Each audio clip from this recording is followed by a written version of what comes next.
images of glory in my mind at enlistment. Overhead a flapping red, white, and blue, filling the distance. A grand divide between myself and conscientious convictions or belief systems that stop people from killing over religion. I was young, and I was out of options in my mind. It was supposed to be fun, my obligations ill-defined. I'd be the one to take charge with a gun back in my mind. Without college or riches, no dreams are realized. Well, I never have the ladder the Marines to get me to first. Ain't nothing better than dress blues and the one spitting this verse. You see the world paying to the GI Bill, fat in the purse. My recruiter made it sound simple, a play get well rehearsed. Forever cursed to the ones who get young innocent signatures under the guise of from God and country their honor diminishes. Greed built a standing army when against the founders' wishes. Now free democracy conducts war games and peacekeeping missions. Ironic hypocrisy. Fallen tears, raindrops from your eyes, falling rain, let it fall. I scored high in my entrance exams on ASVAB and chose the 0341 with guaranteed Hawaii track. Graduated basic, now MOS schools where I'm at. A mortar man with a 35-pound gun on my back.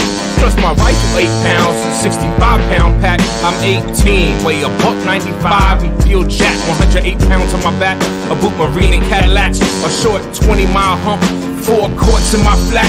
After 7 miles, swear I hit my right foot crack. I'm an E1, tell my sergeant I think it snapped. He's an E5, shouts profit, don't feed me crap. You got 2 feet, compensate and don't fall back. After 4 more miles, my left foot joins in the act. Only 9 more to go, I walked them all, that's a fact. 1 certificate for intestinal fortitude, not having shat. And 3 months healing, lost Hawaii to Guantanamo, rap.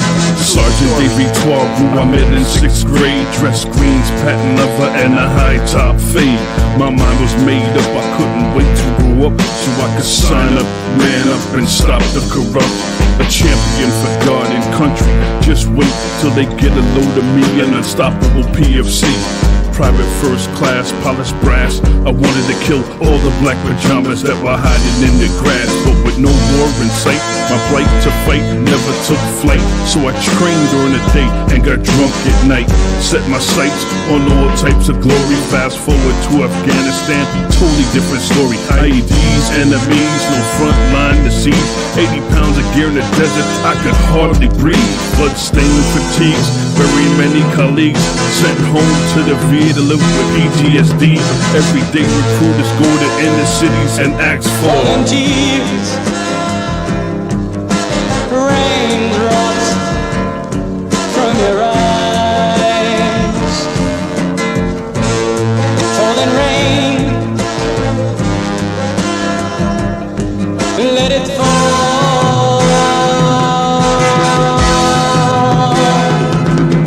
I never let my children volunteer for the military to make the same mistakes as I did these days could be deadly. If they're drafted with Dodgers, my go back, stay ready. I support Manning and Snowden. You know where this country's heading. Global tyrant, hegemonic, bully police force, demonic practice, virgin sacrifice, bloodlust. Oil wars, valuing corporations over people. This is sick worship of objects and pure evil. Material desires get more attention than spiritual. Benefits are based on profits, complaints aren't given view. Arms manufacture, supply both sides of conflicts to you. Have a problem with any of these statements or doubt their truth?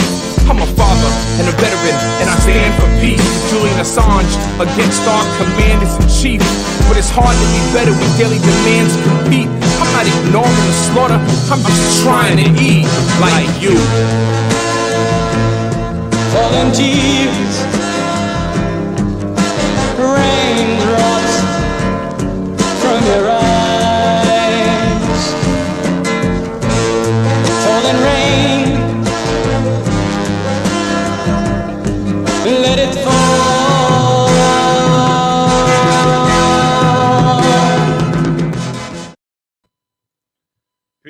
Peace and plenty, peace and power, everybody.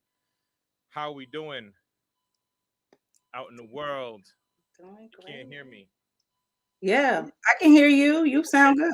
Okay, I'm sorry. I couldn't hear you, so I thought you couldn't hear me. How's everybody doing? I've been gone for a minute. Happy May to everybody. Happy May 2021, May 5th.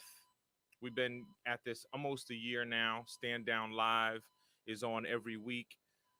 We started this show in response to the murders, the unjust murders of George Floyd in particular.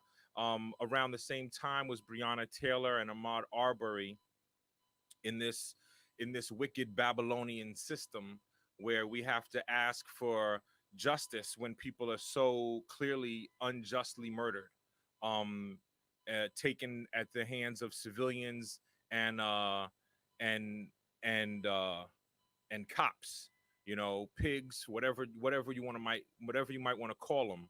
Um, so we started this show asking for the military, which were rumored at the time to be called into cities and then did get called into major cities. We were asking for the active duty military and the National Guard to stand down and to stand in solidarity with the lives that were so clearly taken in the wrong. And we've been having conversations and deep dives on many topics throughout the year, uh, related to this, related to what's going on in our world. And it's still going on in our world. And we are seeing reports of police being exposed, talking about wanting a race war. And you see violence increasing, and you see officers shooting people and claiming that they thought it was a taser when you're a career officer. It doesn't make sense, right? Unless this makes sense to you, right? If my flag being upside down, which is like probably shouldn't even exist, if that offends you, then this show is probably for you. You might need to watch this and just be quiet and listen to the whole thing. This is good food. This is medicine. My name is Miles Megasyfe. I'm here with my comrade Natasha, and I'm a veteran of the Marine Corps. I was in from 1992 to 1996. Kind of like, I don't say I served because I say I was in. It's kind of like being in prison. I was exposed to extreme forms of racism and prejudice. Colorism started in boot camp, and then the racism was compounded once I got into the fleet and once I saw what happened in Cuba. The wool was fully removed from my eyes, and I didn't speak out. I didn't speak against it, and I did my service with, or disservice to, the American people in the world with what I thought was honor for 3.5 years, until I got popped for smoking marijuana, and I got kicked out for having THC in my system, which I was introduced to in the Marine Corps. Had never smoked before the Marine Corps, but needed to smoke to cope with the stress and the hate and the racism and the bigotry and the sexism and the violence that I was being exposed to. No regrets. I'm happy. I'm here now. It took 18 years after getting out to realize the pain that I was living through and the pain that I was living with. It took my first son being born for me to see that I was filled with toxicity, which still is present in our country, in our communities, and even in our organization. So Stand Down Live is a chance for us to heal ourselves and our communities. And I'm happy to be here with my comrade in arms. Peace. Thank you, Natasha. Man, Miles, welcome back.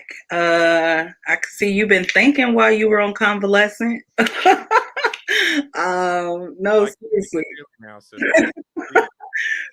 I know. I'm glad that everything went well and that you're back in the seat. I mean, yeah, you said it. The reason why we started this show was not because we thought, oh, let's be on the internet, talking about things that sometimes take days to unpack and get over, what we talk about and discuss even in this space. So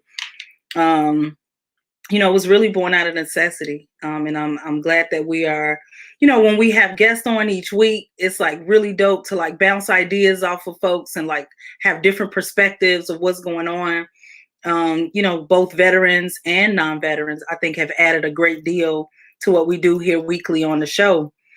And similar to you, you know, I tell this story about, you know, in high school when JROTC was a recruitment tool, you know, the belief that I had, and I don't know, I just didn't come from a long, you know, tradition or history of military service in my family. So I didn't know what to expect, but I thought it was similar to what, you know, the JROTC will lead you to believe, right? And similar to you, very early on, I realized what, you know, the military life was like. So, you know, after spending 20 years in the Air Force, I also didn't unpack my experience until, I don't know, it was a couple months after that. Just a lot of stuff started coming up, like unpacking. What did I participate in?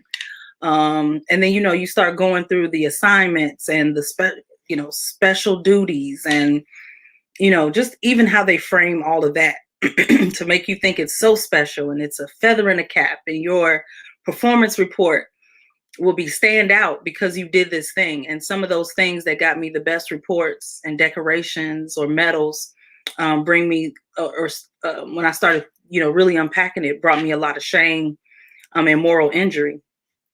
And so, yeah, I'm glad that we can talk, you know, not just how we started, but I think it was just critically important that we thought not only did we just want to, you know, discourage the Guard from going into and raising arms against their neighbors, but it was also born out of, we know what that moral injury will potentially look like for them years down the line after having participated in what we saw happen in Minneapolis.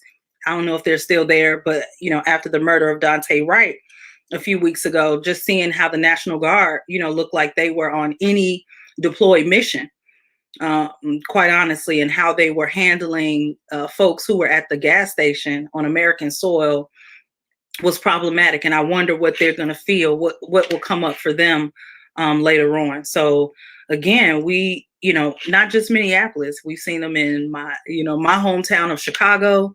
We see them in Louisville, Kentucky. We talk about this a lot, but, you know, when the National Guard, on the first night that the National Guard was sent into Louisville in 2020 as a response for the uprising around the murder of Breonna Taylor in her home, in her bed, the National Guard took a man's life, a Black man who was a staple in the community, a pillar in the community, who, you know, fed the cops for free at his barbecue joint.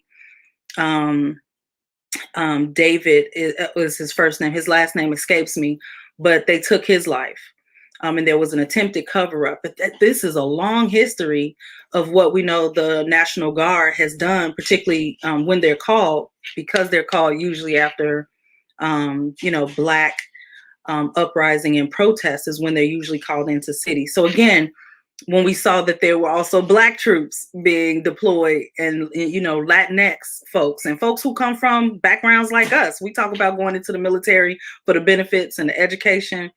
So we're sure, you know, when folks participate in something like that, how are they going to take that home and deal with that? Right. So stand down is much more than just resistance. It also is, you know, our way of saying that we know one day you will regret it, accepting those orders. So part of what we did there is we created this line because we knew that we're not just asking folks to not take orders. We're saying we're also going to be there for folks, right?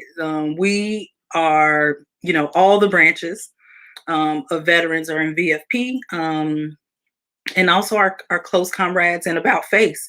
Right. So we know that we have a long line, a myriad of folks with different experiences, those that have deployed, those that have served since Vietnam era, who we could pair you again, you know, with, depending on demographics. So whatever you want, we will do that in a confidential way. That offer still stands.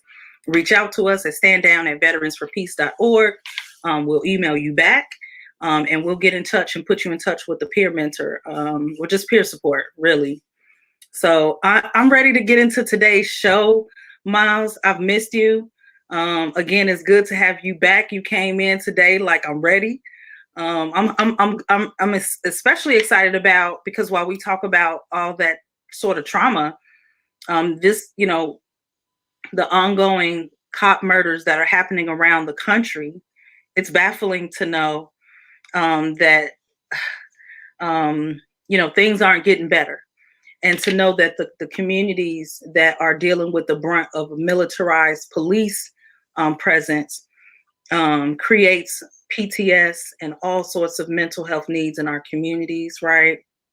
And so, you know, this being our, you know, May is Mental Health Awareness Month, and I know that we're going to dedicate today's show to talk about that. And Miles, I mean, you can't come back and like not perform something. So, what you got? I got Attention for you on the queue today. Attention is a song about veteran suicide and the pain that we go through, the moral injury that we suffer from keeping our mouths shut through things that we know are unjust, and the things that we see, and our larger society as well. It's not only a song for veterans and for those who have military in their family. It's a song for America. It's a song for the world. It's a song for people, oppressed people everywhere, and it's a song for people seeking liberation. You know, we need to pay attention. We're in an age where we almost brag about having short attention spans. So this song is titled Attention. All right. Let's see if you could hear it. Nope, you don't hear it. I don't hear it.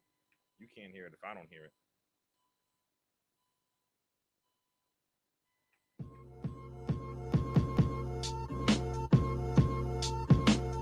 Keep it moving, not observing, public servant, out of service, out of order, get in line, don't deserve this, that's absurdist. Best practices, Sunday masses, nightly news, feeds the masses, mass extinction, on the brink of human evolution, magic, cult like culture, distribution, independent, music matters, human trafficking is sadder, human trafficking is sadder. Collective consciousness could raise the bar with our purchase power. Most of cowards disavow me or condemn me, call me sour. I can take it, I've been called every name but fake. To my friends, I am that's witness. To my enemies, I'm strange. To myself, I'm just a nightmare. Sleep is something I can spare. Burn the wick and both ends work and research because I care. Prayer and meditation are my forms of medication. Super saturated, antibiotic resistant nation. Passive in the face of injustice, watching, waiting. Do I have your attention now? Throw your fear and apprehension now. Why you waiting for the sun to come down? You missing everything that life is about. Do I have your attention now? Throw your fear and apprehension now. Why you waiting for the sun to come down? You missing everything that life is about. We say they're not like me, their God's frightening, they don't like me, they're not right wing, was the right thing, thunder, lightning, more and bigger, vibrant new things. I want options, I need choices, take my freedoms, ignore our voices. Safety's got its price, and I'm ready to pay it. Take me to the heights of the dragon so I can slay them. With the lives of our soldiers lost, we'll never know the true cost. Take me to the depths of decay, where I can't shake it off. The makeup's caked up for the cameras, I can't take it off. But 15, I sold my soul, so where's the loss? I can't. Let's run that back, Mr. DJ. Let's run that back, let's run that back.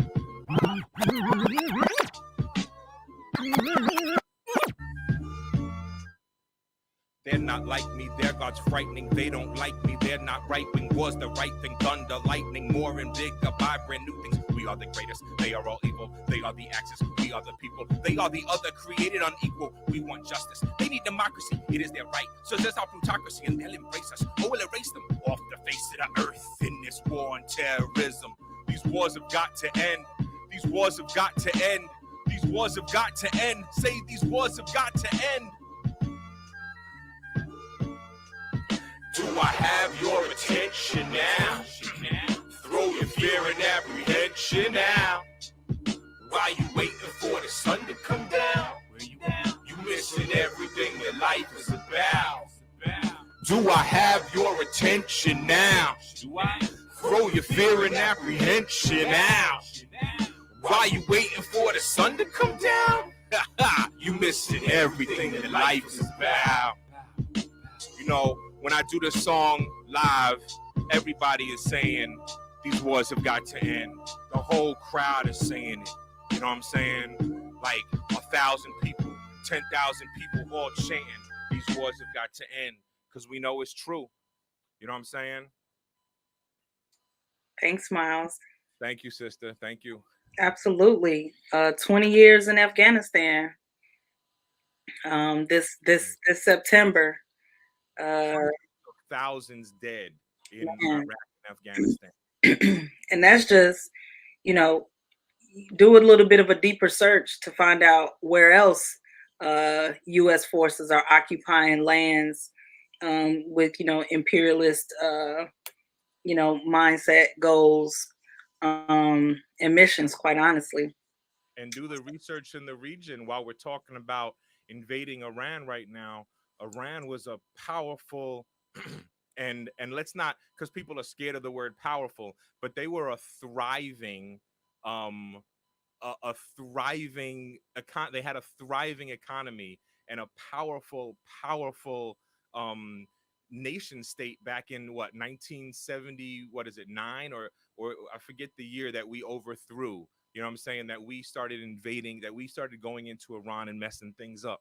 So let's do our history before we ask why is this flag upside down, or before we ask any questions because we're feeling triggered and sensitive in the moment. Let's do some actual deep dives and some research, y'all.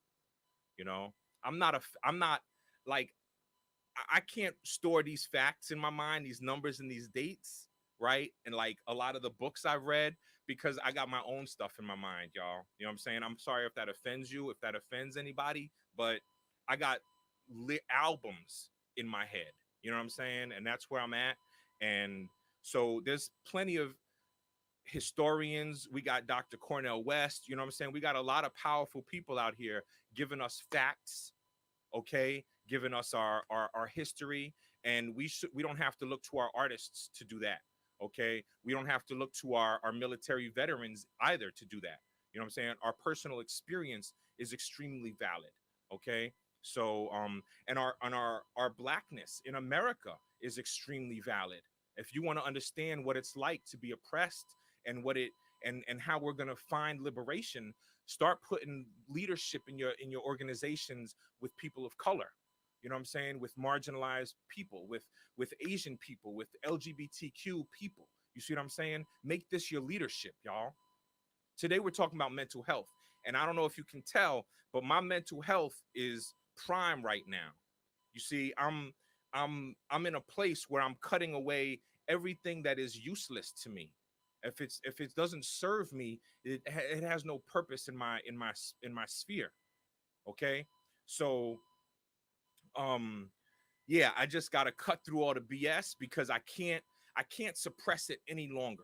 You know what I'm saying? I can't keep it bottled up and try not to offend people when people go out of their way to offend me. People go out of their way to offend my community. And then feel threatened and want to claim the victim. And that's not going to happen anymore on my watch. So I'm here. I'm present. I feel like my eye, it's one of two. You know what I'm saying? Like the other eye still has the Fuchs. And, you know, once the cloudiness is gone from that eye, once the cloudiness left this eye, I realized how much I'd been holding myself back by compensating for an eye that couldn't really see. So in other parts of my life, I was held back. Well, here I am. I'm present and accounted for, ma'am. I'm here. How much of your military experience informs your mindset around mental, just your overall health, but particularly your mental health? I hear you say that you had you know, after you got out of the Marines, you didn't really start to unpack what you experienced for 18 years. So I'm curious if you could talk a little bit, Miles, about how your experience in the Marine Corps informs where you are now. When I was it in, it's it's a very large piece of emotional information for me. Um, Above my head in the studio, I've now put my Veterans for Peace flag, and it's also to my left. As I look around my room, I'm surrounded by symbols that remind me of what I've been through and what looms literally over my head. My status as a veteran is something that I wear both with pride and with pain. Um, I don't ever wave it in people's face like, you know, I'm a veteran, let me get a discount, although I should. Um, or respect what I have to say because I'm a veteran. I wear it with a personal pride because I know what I've been through. I know what I can withstand. I know what I can take, which is a lot. Um, it informs my daily work. When I was in Cuba, one of my when I was in Cuba, one of my platoon mates went missing. A young, outspoken black man. And we searched for him in the mangroves and in the river that goes between the bay, that cuts the bay in half. We didn't find him. So what happened at Fort Hood like 20 times last year, I've lived through that too, where your comrade has disappeared because of their ability to speak against wickedness.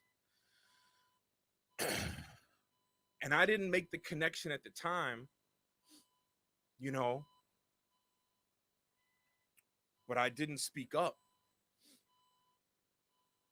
And later in North Carolina, I buried a brother.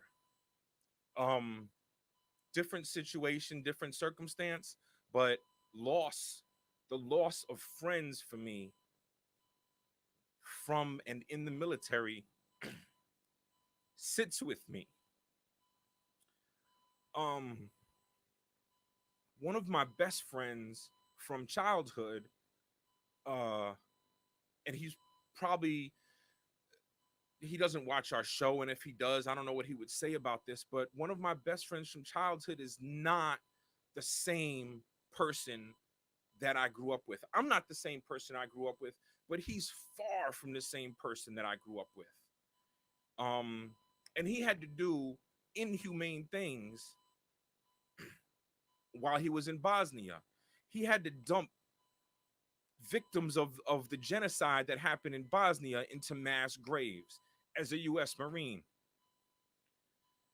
And that sits with me because he's a dear close friend of mine. We haven't spoken in about a year, but I can call him and we'll talk, you know? And and I've talked about my feelings and my memories from Cuba. When I was stationed in Cuba and I saw that the Cubans of African descent were treated differently than the Cubans of Spanish descent, in the fact that they lived in totally different quarters. If you had darker skin, usually than a paper bag, just like in America, you were in quarters that weren't fit for human life, like mud floors and rotten wooden walls with people writing on the walls, America is hell, Babylon. This was my awakening, was these brothers and sisters who are seeking refuge in America were already being like not even criminalized, they were animalized, they were being brutalized, they were being treated like brutes. I really want to watch the documentary series Exterminate the Brutes. And while and on the other hand, their counterparts of lighter skin were treated more fairly. They had wooden floored A-frames and concrete cinder block walls, so they could somehow withstand the heat of the Cuban summer. Um, so I carry it with me like a heavy weight. And the work that I'm doing now, I'm doing the work with Veterans for Peace because I feel like it's the work that I originally signed up to do 26 years ago, you know? It's the work of liberation, it's the work of freeing people. And I'm finding that in my work here, I'm working with hurt people. I'm still working with people who are hurt and who aren't clearly healing themselves and who are hurting others. And we'll get into that at some point. I don't know if it'll be today, but it's clearly on my mental. I had a conversation. My wife is very near to giving birth, and I had to have a conversation with what I thought was a comrade about eugenics and about population control and how there's too many people on the planet. And you know, if the people who are having too many babies aren't educated to have less babies, the wars are going to keep continuing. And the toxicity in that thought, the vile, wretched, racist vein in that thought has me livid, you know, but not livid to a point where I'm inactive or scared. It's got me totally opposite, you know. And you ain't gonna, you know, rest in power, rest in power, rest in power. You're not gonna Fred Hampton, Malcolm X, or Dr. King me. You understand? Do you understand what I'm saying? Because there's not an ounce of fear in my heart, and I know there was no fear in these men's hearts as well, you know. But y'all operate on fear. Y'all operate on wickedness, and we are done with it. We are done, you know. So Stand Down asks for people to stand up, to rise up. It's time to rise up. I'm feeling lots of things, you know. Feelings move through us. So I'm feeling lots of things. I'm feeling anger, but not feeling wrath. I'm feeling passion from my anger, okay? And not for ego, okay? I'm not feeling passion for purposes of ego or for spectacle. I'm just letting my feelings I'm just letting my feelings be on the surface. Usually only happens when I perform. So welcome to Full Me. Thank you for being here. Thank you for being here with us. Please share this conversation. If you are watching, and if you're just a passive watcher who doesn't comment, please share our conversation on YouTube and Facebook. Your share means a lot to your friends who follow you and who care about you. And so if you care about this conversation and you think it needs to be heard more, we would love that you share it, and the world would love that you share it. And if you're in the comment section, by all means, please comment. I would love to hear your thoughts on where you are as an American and as a global citizen, and in your mental health, in your state of mental health, in the state of the world today. Ms. Natasha, I ask you the same question if I can, or I don't know what, you know. Yeah.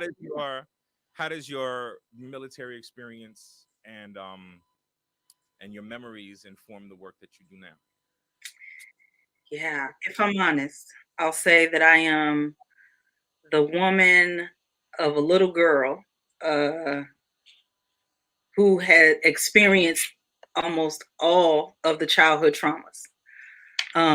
So that is the makeup of who I am. And then to matriculate into the military, again, you don't process things, or you tuck them in, and then, you know, something happens at some point, right? Pressure either busts pipes or it makes diamonds. So at the time in the military, what I would say, you know, started as like, you know, muscle spasms out the blue. You know, this when I, back when I was training to run for a half marathon just because they were fun to do. I was only half crazy.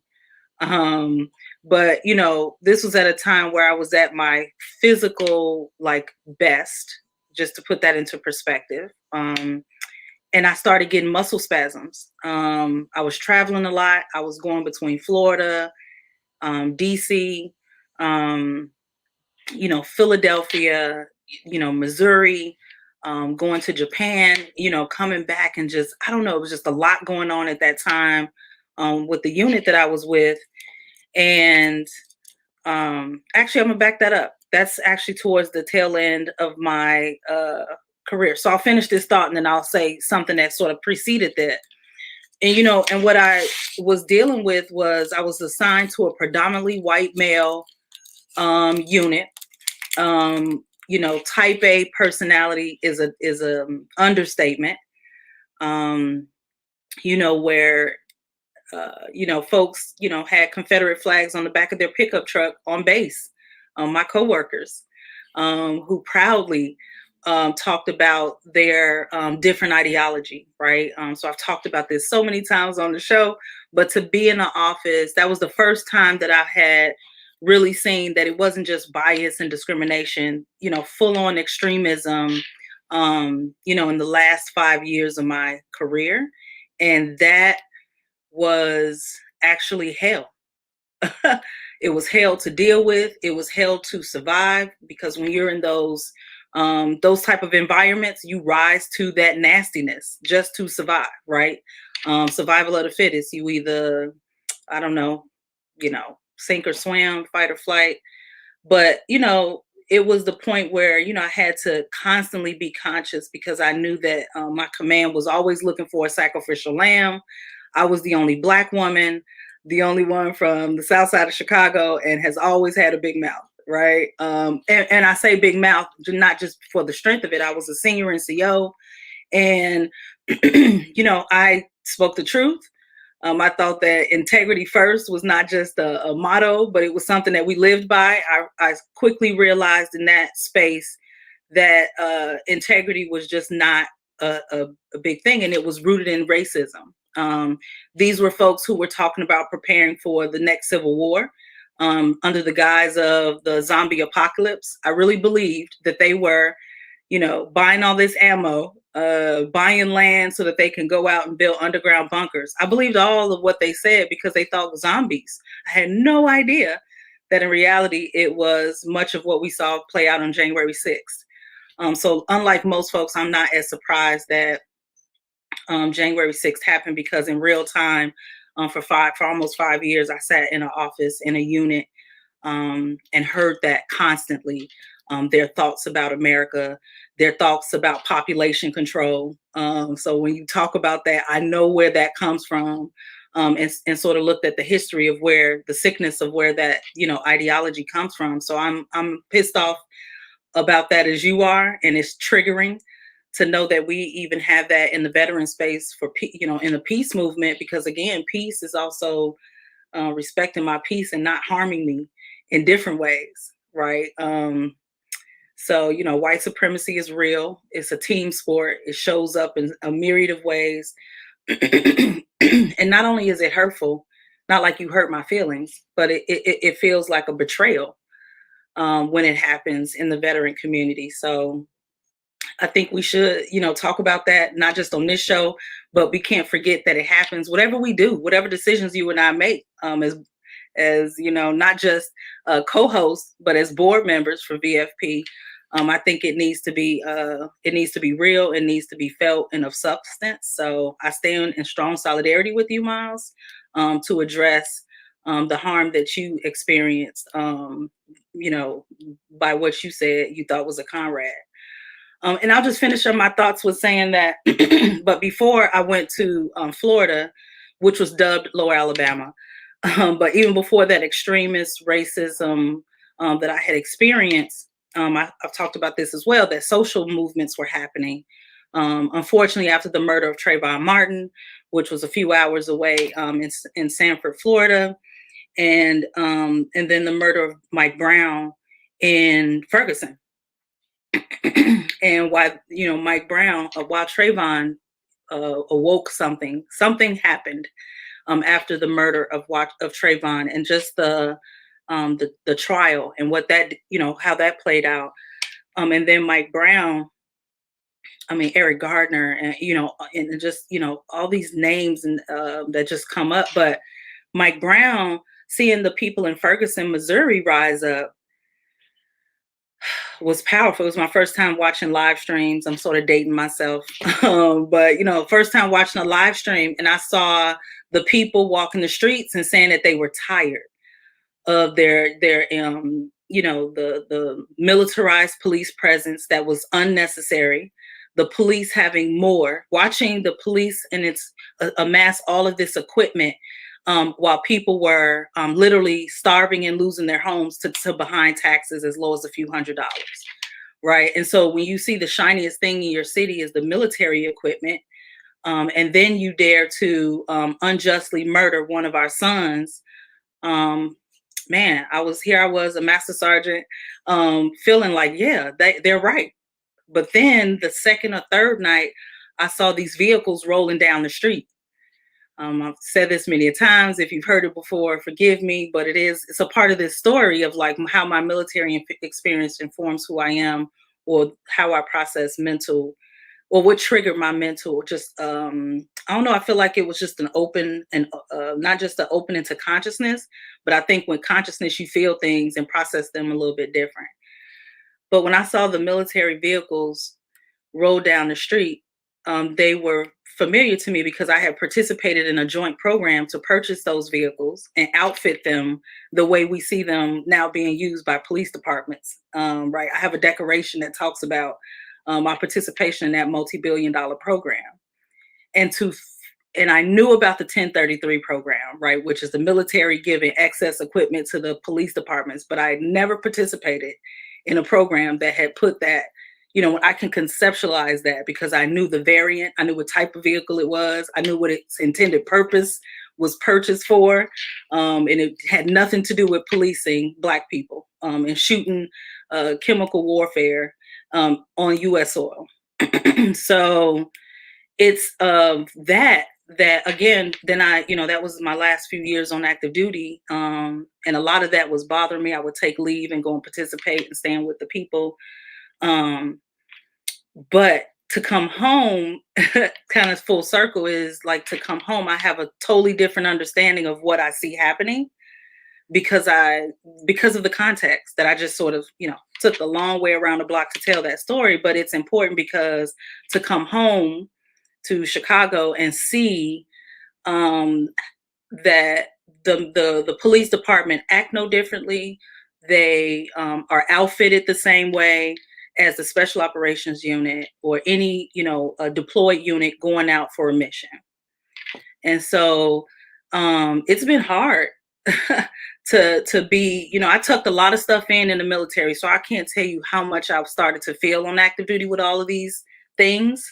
But when I retired and I came and I don't know, it's like it was like a culture shock, right? To completely see the underbelly of disinvestment of when, on active duty, there was never an alibi for we don't have the money for that. But I hear it here at home where folks need mental health care because the mayor closed all of the mental health clinics across the South and the West Side. And so just the contradiction of America, of we are keeping our country safe, but then we watch our people struggle in the most simple of ways. We have these resources. Why aren't they available? So to be honest with you, it is to see the contradiction of participating in this system that never had a need or want that it couldn't pay for, and to see my people hurting like they are here, right? So that's sort of where I am. To this day, America, the U.S. is still like in modern, like the wealthiest nation in the world. You know what I'm saying? Like debt, all the debt considered and all of that, the US, I don't have the GDP numbers in front of me, but I know that the US is by far the one of the biggest producers in the world of wealth. Like California alone produces more than a lot of countries in the world. You know, And what you're saying is so true, you know. And to not have I can feel how you couldn't have unpacked it until you got out, because to come to you, like, you I feel like you when a person's in the military, you have one of two choices. You're like gonna bottle up, you're gonna close off. A person of color, I can speak for, you're gonna close off and shut down and go along with it, because the end goal is like retirement, security, and once you've made it past probably 8 years or seven, there's some point that once you've made it past, you're like, well, I might as well stay anyway. So you're either gonna be that, or you're gonna speak out and like risk losing your life and your family and your security. So um more power to you, sister. I know we were talking. Mike isn't on with us today. He's out in nature, uh, you know, Yeah. with some of his, former, some of his friends. But just, we were talking the other night because we check in once a week. And we talked about, like, we just kind of check in with each other, and to know, that veteran suicide is something that is happening in real time. And we talked about, not just veterans. We're talking about, we're seeing the people in our community also struggling, right? And so to know that it's not just veterans, but we were specifically sort of recalling how we think that, even the veterans, what is it, Veteran Affairs, the military, the acceptable number that they give is 22. And how, we feel like that is grossly, under, reported, right? And, so many veterans, I mean, COVID-19 has impacted people in unimaginable ways. And I think that the most invisible of all, that we really have to give attention to, not to be gaslighting about this, but I really think, whatever ways that you can get mental health, whether that's through a therapist, being a part of your community, really finding ways, coloring books. I found that adult coloring books are very, it just sort of brings mindfulness, and helps me on days where I just need to slow my mind down. Book clubs are becoming popular. They've got virtual book clubs now. Go out and walk your neighborhood in a safe way, with your mask, and being, social distancing. So anyway, I think that whatever ways that you can take care of your mental health, amid everything that is going on in America, I think it is critically important. Take social media breaks. It's okay to not be on Facebook and Twitter, because even that content a lot of times don't come with a trigger warning, right? So I think, while we talk about like ways, and we really wanted to, like, lift up the fact that seeking mental health support is okay. It's important. Think of your mental health as no different than going and getting your rapid COVID test to make sure that you are safe to return to whatever activities you're returning to.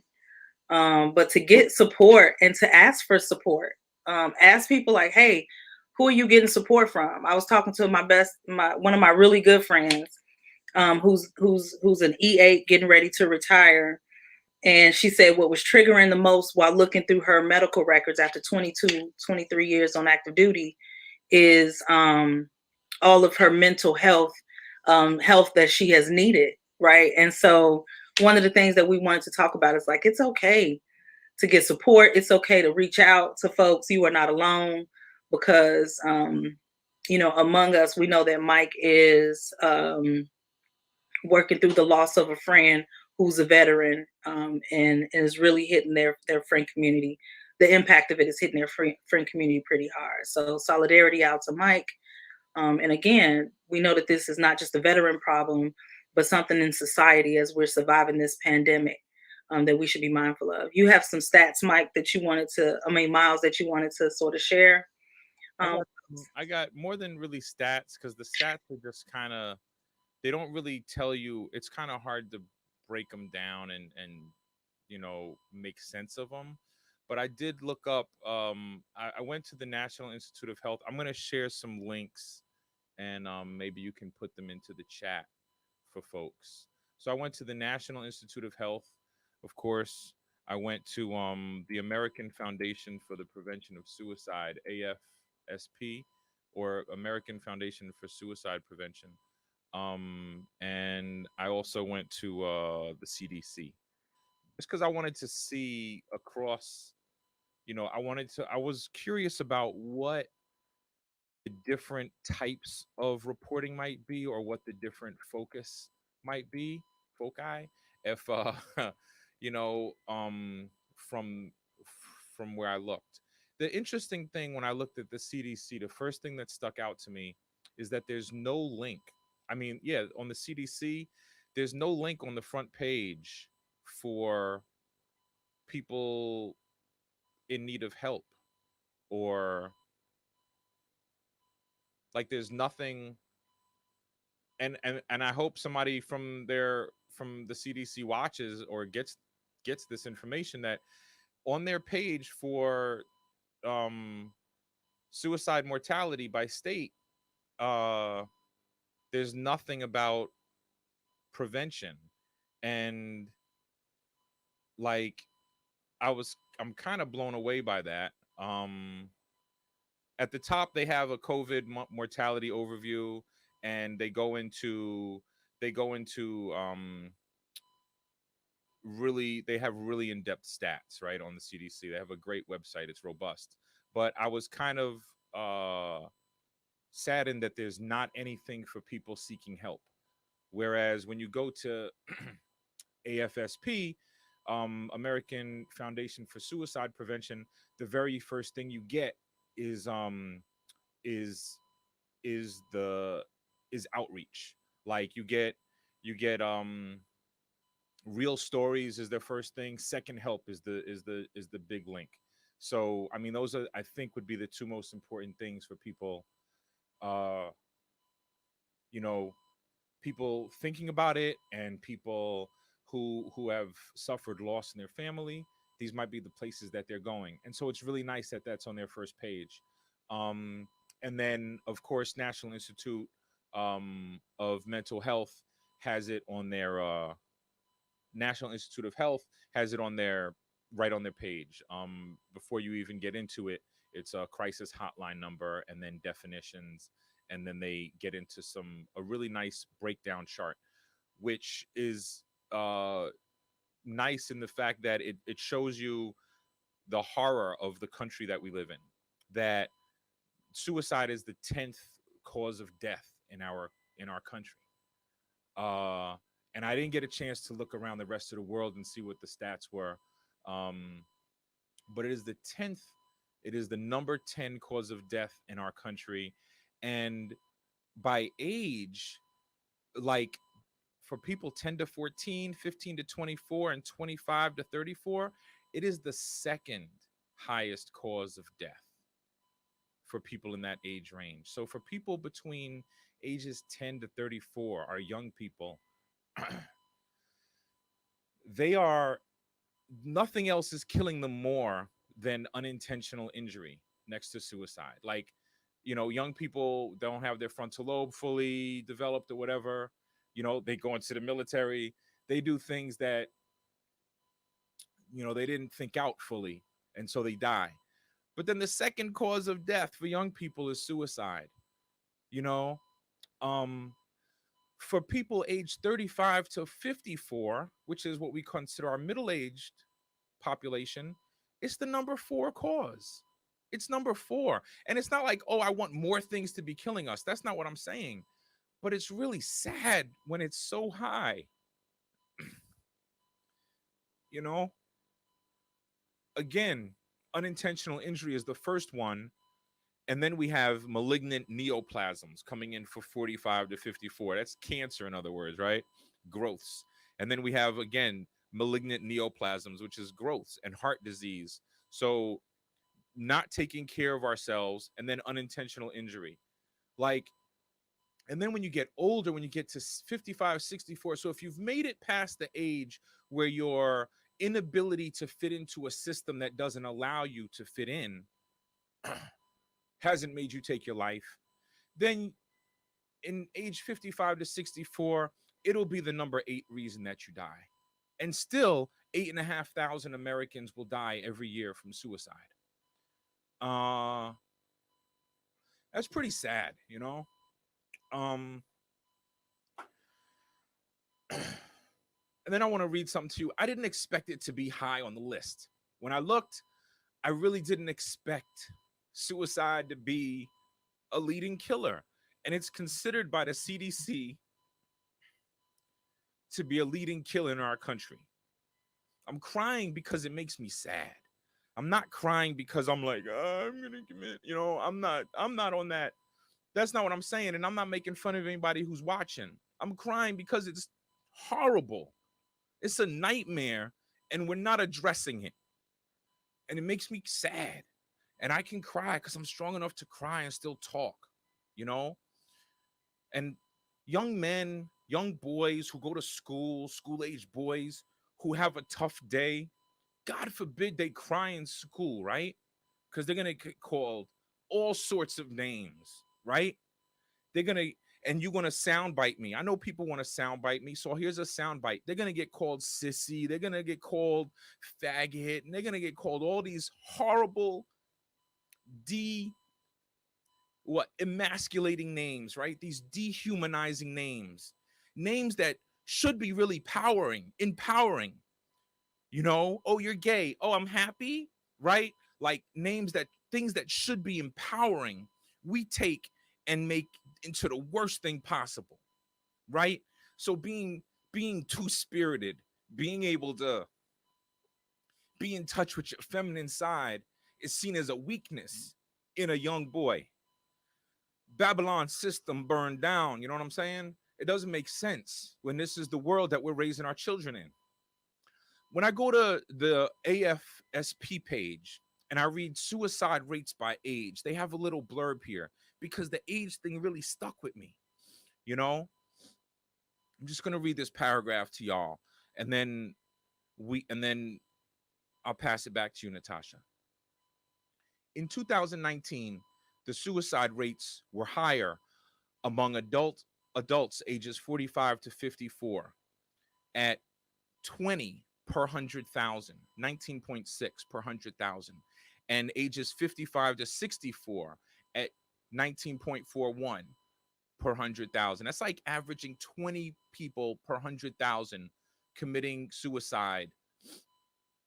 And that's a day. That's per day, y'all. This is not per year. With the rate highest among adults ages 85 or older, 20.12 per 100,000. The only age group with a rate increase from 1907 in 2008 to 20.12 in 2019 was people 85 and older. And that's in 2019.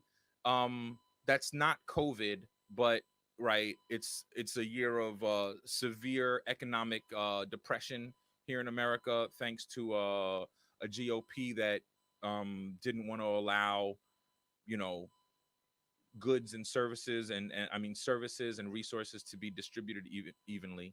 So you have our elders who are really not supported in the society anyway, taking their lives at a higher rate than any other group.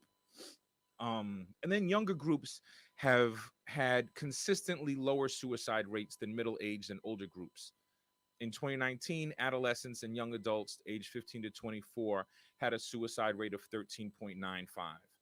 Our young people who are barely out of school,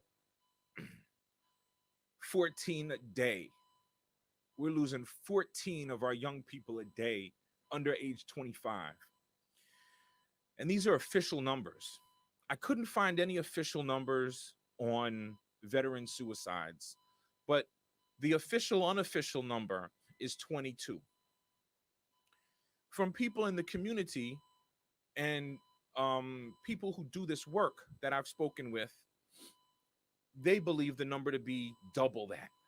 The number is commonly believed among veterans and the anti-war community to be in the 40s per day. Per day. 20 people a day, 22 people a day is about 8,500 people a year committing suicide. That's their children losing them. That's their spouse, their parents, their communities. Every single day. And it's not at all a national issue. It's not at all being talked about. And the reasons are because of a toxic, masculine, white, patriarchal society where things that are seen as other, things that are seen as feminine, things that are seen as intelligent, right? Young people who are seen as intelligent, more intelligent than their peers, are othered, right? And made to feel totally awkward in their own skin every day in a place where they spend more hours of a day than they do at home. So, there's a lot of work to be done. There's a whole lot of work to be done. And I'm going to do this work, whether I do it myself, whether I do it in community. I'm going to do this work, but I'm not going to do it. I'm not going to do it with toxic people. And I'm not going to spend my time fighting through the toxicity to make it happen, So I'll remove myself from situations, and I want to speak on my energy output and my capacity, and I give all power and solidarity to our activists, right? Our on the grounds, our boots on the grounds activists, people who make their voices heard, right? That's kind of what this is. Out in the street, people who want to put themselves out in the street and put themselves in harm's way to show people, because that's what activists are doing. Activists, in case you don't know, like people who are out in the street being loud and marching and protesting and locking arms and locking themselves to buildings and doing banner drops. These people aren't showboaters. These people aren't looking for like us. They're not looking for like some grand stage, like because I want to cry every day and be vulnerable. They are usually people who are fed up with the injustice in our world. They're fed up with the word, I forget, I'm losing the word, but the not the malaise, the laziness, like the lethargy, the inability, the lack of desire for change, people who are just happy with the status quo. So if you've been struggling your whole life and you've seen people around you taken away unjustly, killed, taken to prison, homes taken away when they've been working hard to get them, you're probably going to be out in the street fighting and protesting and making your voice heard. You're probably also already organizing in your community. You know what I'm saying? You probably know the best things that your community needs to help itself. And so you don't really need outsiders coming in, right? And so why are you going in, outsiders? Why are you coming from other states? You can't possibly help. You're not helpful. It's not helpful to go to somebody else's community and insert yourself like the savior. You know what I'm saying? Because you can't do it. You're not the savior, right? So let it be. Let the activists do what they want to do. The activists want to make noise so that the rest of society can get involved. The activists want to raise noise because otherwise the media doesn't give it attention, and they still don't give it attention. So don't think that people are in the street because they have nothing better to do or because they were paid. Okay? They're in the street because they're at their wits' end. They're in the street because they're tired of it, I don't like when I see my elders. I see it mostly in my big brothers, my uncles. They wear shirts, that say "still here." You know what I'm saying? Or like, that's sad. That makes me sad. That makes me sad when I see one of my uncles or my aunties with a shirt that says "still here," "still going," "still in it." Because it's like they've been fighting their whole life. They've seen their leaders killed by a system that we're still talking about changing. And it's angering. It's really frustrating. It's really frustrating. It's angering when there's nothing being done. I'm doing stuff. I'm not stuck and frustrated and angry, like I said, but these things make you feel like that.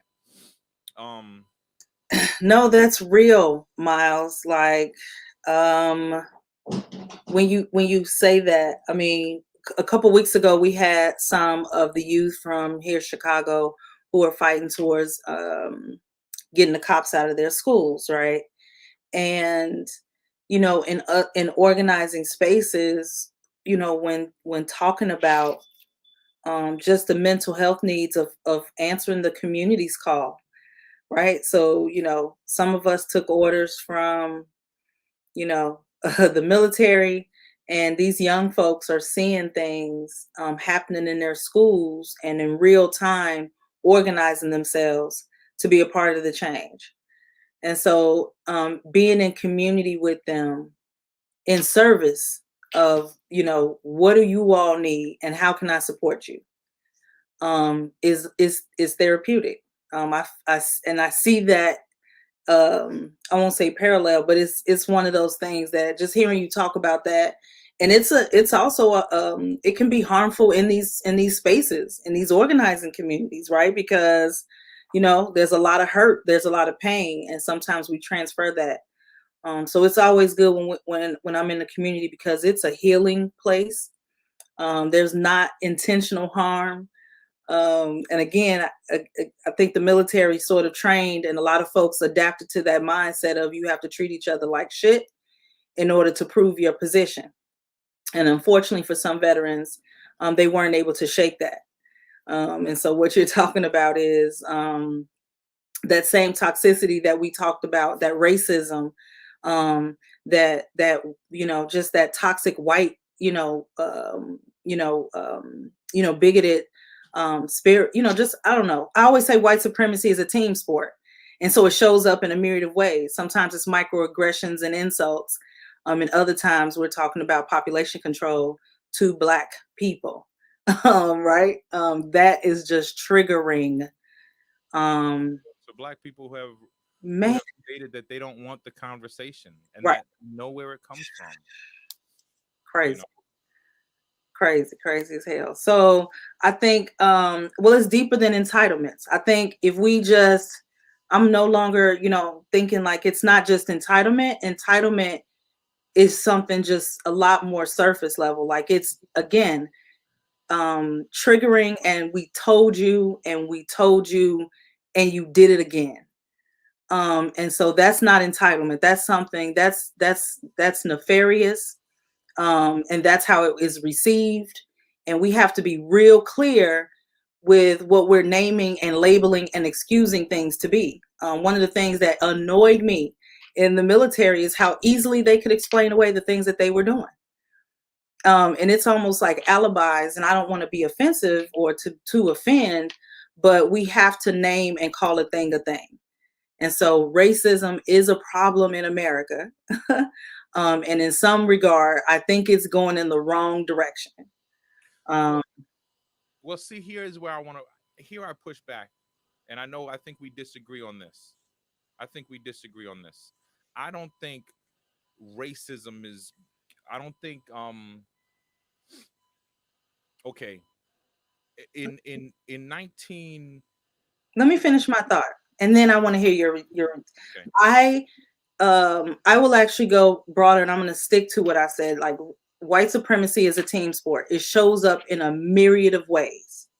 The short term or keyword search that I use is racism for that. but I understand that it's deeper. I understand that, some of my good friends also display racism, right? And so what I'm getting at is I think that when we, we're so used to that, the military mindset in and of itself, the way that most people trained to even psychologically be able to go and kill someone, was based off racism. We know that. And people didn't turn that off, and they don't turn that off even when they're talking to someone who was in the same trench as them. And that is where I just want to say, I think what we deal with is the difference of how people treat you based on what you look like. Yeah. And that is the biggest disappointment that I think we also see in many of these cops these last few weeks who have killed children, either in their school or outside of their homes, outside of a foster home.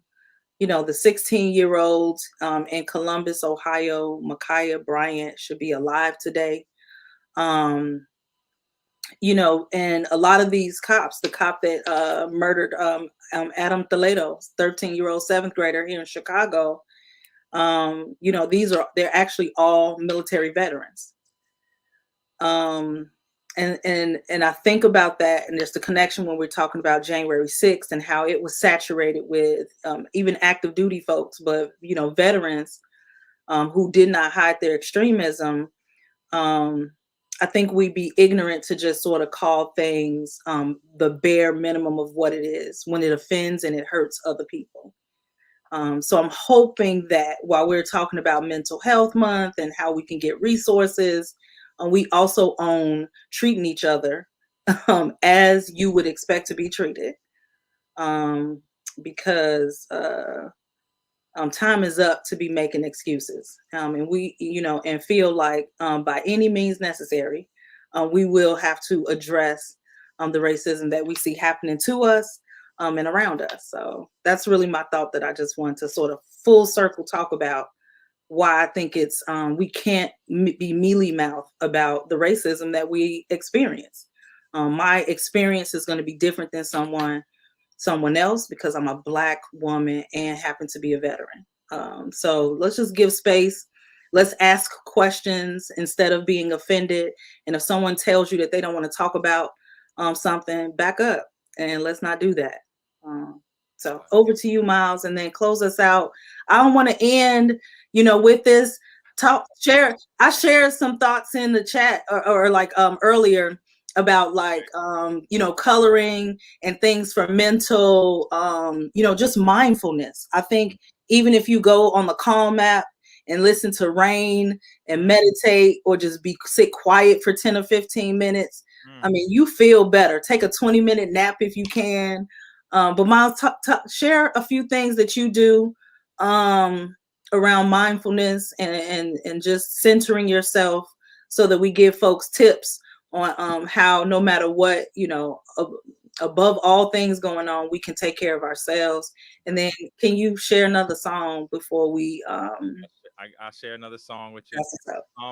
I want to say I'm not pushing back, because I agree with you. Racism is alive and unfortunately well in America. Structural racism as well. What I do think, some victories have been had. And that is that there are the structural racism laws, which were on the books so powerfully decades ago, are not there anymore. And so now a lot of these racist schmucks have to deal with the potential consequences of their racist actions and the legal ramifications if enough people get out into the streets and make something happen, right? So in a sense, things have gotten better in that sense. In a sense, even though there's racist laws being put on the books where people can drive over protesters from these racist governors have put these laws on the books, there's not armed white mobs going out in the streets, you know what I'm saying, and taking over communities Even though there's Rittenhouse and there's a few individuals, you know what I'm saying? There's not whole communities anymore because they know better, right? They know better. There's more sense than that, and that's why they hide behind their pigs to do the dirty work and try to get somebody to flip and try to get somebody to go off. There's a real sickness. There's a real disease in in in the people who have seen what has happened over their lifetime and chooses to say, well, don't all sides matter? No, they don't. Honestly, they don't. So I just wanted to say that because I wasn't totally pushing back. I just wanted to say my piece as well. Some things that I do for mental health. Namaste. I do yoga on a regular basis, which is why I can go through all this and come out with a smile, and my heartbeat is, I'm calm right now. You know what I'm saying? Like, I can be passionate and still be focused. So I do yoga 3, sometimes 4 times a week. I'm actually starting a teacher training in June at my wife's recommendation. She said you should just go and train because you go all the time anyway. So I'm going to be a Hatha certified teacher. My beautiful studio Above and Beyond, I got to give a shout out to my teacher Shoshana, whose husband is ex-military, Coast Guard, I believe, 20 years retired, and she trains active duty military in how to cope with the stress that they go through and they experience through yoga and through internal work. I do a lot of reading. I'm sorry. I do a lot of breathing and mantra work. I also do a lot of mindfulness around my food and my intake. So I really only take in food for about 8 hours a day, and I've been doing that for about 4 years now, between 12:30 in the afternoon and 8:30 at night, and I do that about 4 to 5 days a week. Not even to coincide with my yoga, just because I started it before I got onto this yoga. And I stay away from toxicity. So, like, if I'm on Instagram and, you know, Tekashi 6ix9ine goes live, I'm not tuning in to watch it, you know, because that's toxic, and I'm gonna call him toxic. Unfortunately, my little brother is toxic. He's not my blood brother, but he's certainly he's my brother on this earth. He's my cousin, and, you know, bless his soul. He wants to make music. He wants to make money in a system where toxicity is valued. So I don't tune into toxicity in my food, in my drink. I don't really drink anything except water. Sometimes I drink juice. Soda is very rare. Beer and wine are very rare, but they happen. And yeah, just what we take into our bodies, as well as what we put out, right? Our words, our thoughts. So I try to keep my thoughts very pure and very clean, and on self, you know, a lot of introspection, a lot of writing. As y'all know, I'm writing all the time, and it's like that.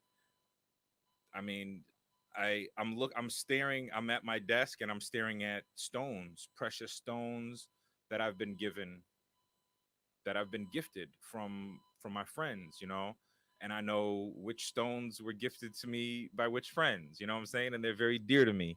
And, like, I know my sister, I'm going to bring these up because she is right now releasing a project, Anna Diorio, aka Happy Accident. She's a phenomenal artist. You should check her out. She's one of my less melanated cousins. You would call her white. And but she's phenomenal. She's a beautiful soul, beautiful spirit.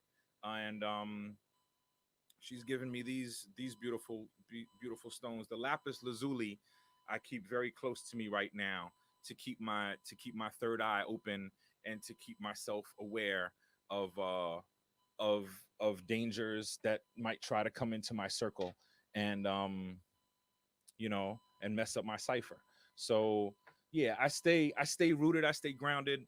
I meditate. I got my sage behind me so I can clean the room when I need to. I light incense, you know. I pray to the ancestors. I got symbols all around me. They're meaningful to me, and so I do these things to stay grounded, because otherwise I'm just gonna be off. I'm just gonna be off out of this world. You know what I'm saying? My thoughts are not really in this physical plane anymore. So I meditate a lot on the fact that nothing's permanent. You know what I'm saying? We're not here to we're not here for anything except to learn. We're not here in on this plane to do anything except to learn. So as long as you keep learning, as long as you stay fresh in your mind and you stay open to new experiences, then all things are possible. So I stay grounded in that. I'm gonna share Rattle Tale with y'all right now. Before you do, Miles, so can you close out the show? When I heard you speak, I just want to say that is the best advice. Some of the best advice, because those are things that people can do for no or low cost. Oh Right. yeah. Oh yeah. Yeah. Anything that I mentioned just now, you can do for free, because everybody watching this has a phone, so you could all get a yoga app. You could all like follow some yogi online and learn your yoga. You don't have to go to a studio. And of course the food, the water, like you can the water might not be free, because you gotta pay for safe water. So but you can go to Whole Foods. It's only what, 8 cents a gallon. Like, you know what I'm saying? If Whole Foods does anything good, they definitely give you purified water that goes through I think a 7 or 11 stage filtration process, takes out all of the impurities, because you don't want to drink fluoride. It'll calcify your pineal gland. You don't want to drink chlorine. You don't need to drink chlorine. Is put into the sewage water that is, in our water cycle that we bathe with, because of the filth. So the chlorine is put in to clean it, and you don't want to drink that. You don't need to drink chlorine. We don't need chlorine in our bodies. There's a lot of other things in the water, like birth control, like antidepressants, all sorts of drugs that we pee out go into our water supply. You don't want to drink that stuff. So I really pay for good water. That's about the only thing you can't, and you can get it for low cost. And eating good is very inexpensive, because you just have to eat vegetables and grains. Mhm. Clean, you can eat the clean 13 dirty dozen. Do your homework on that. Look up the clean 13 dirty dozen. You don't have to buy all organic fruit. You just have to make sure that things that grow under the ground or have thin skins are organic. Simple, done. If it has a thick skin or it grows above the ground, it doesn't matter if it's organic or not, because the pesticides that they put in to try to give you cancer can't get into the skin. All right. So do your homework, take care of your body, Yes. take care of your family. Your kids will start thriving. Get off that meat. And if you're eating meat, if you're like addicted to meat, you just need meat in your system. I like meat. I'm a carnivore. I'm an omnivore. Make sure it's grass fed. If you can't afford to pay for grass fed meat, you know what I'm saying? Don't do it. Because if you're buying a tube of ground beef, my love, if you're buying a tube of ground beef and feeding your family with it, that meat has come from all sorts of countries, baby. It's from everywhere, and it's the worst meat you could buy. All right. So it's like, really, the animal went through a painful life, and then the meat that's going into your system is still carrying that pain. All right. Yeah. Pay for some grass fed meat, or just eat fish and vegetables. Yeah. We love y'all. Yeah. Been a pescatarian for 3 years now. So when I consume, it is fish. And again, like we said, opening up the show, started this almost a year ago, because we want to talk about real things that real people go through, not just from the veteran community, but our neighbors. Because we are neighbors, we do not see ourselves as any different. We just have this additional identity that happens to be veterans. And this is an opportunity moment to talk, to be heard, and to be in community with you all. Thank y'all for tuning in. Y'all have kept the chat live. We see you. It's good to be in community with you. We'll be back here next Wednesday, 4 p.m. Central, 5 Eastern, 2 Pacific, where we will continue to chop up and for the month of May, mental health, that it is okay to reach out to help. It is okay to ask for help. We dropped some numbers in the chat. Again, for the National Suicide Prevention Line, the Veterans Crisis Line. And if you have a cell phone, you probably have a whole bunch of phone numbers that you can call and just reach out to your cousins, who can just talk through things. You are not alone. Miles, I know you got a song for us to take us out, because above all, we refuse to be discouraged. Let's end on a high note. Cool. I'm gonna take y'all out with Rattletail. This is 2017 album Code Switching. It's off the album Code Switching, produced by James Data. And Rattletail, man, let that truth bite you. And maybe the venom is what you need. Maybe it's gonna cure you. And I will get into the chat. I'll respond to any questions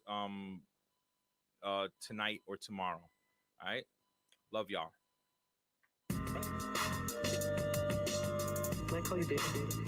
It is my name. Life is shaking its tail at you, won't be too many. Few get bitten, so it's written, know it, peace and plenty. How you living? What I'm giving is the best of me. We are different, I don't give in. It's my recipe, nothing's given but a taste. Perceived pleasantly, the difference is destiny. I let you down gently. This is ecstasy without drug laws and victims. Ain't no getting next to me on drum chords and rhythms. If you get too close to me, drunk off the wisdom, escaping from the legacy by jumping off a building. Suicidal shock.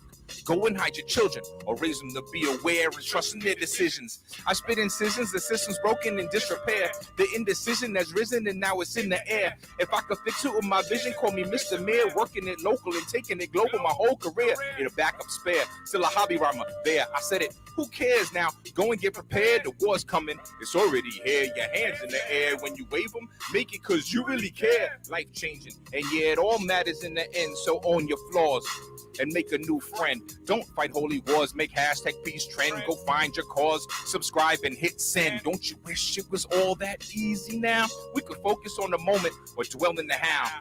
Prepare for the future, I'm sitting on clouds with silver linings and here to say what this world really bow.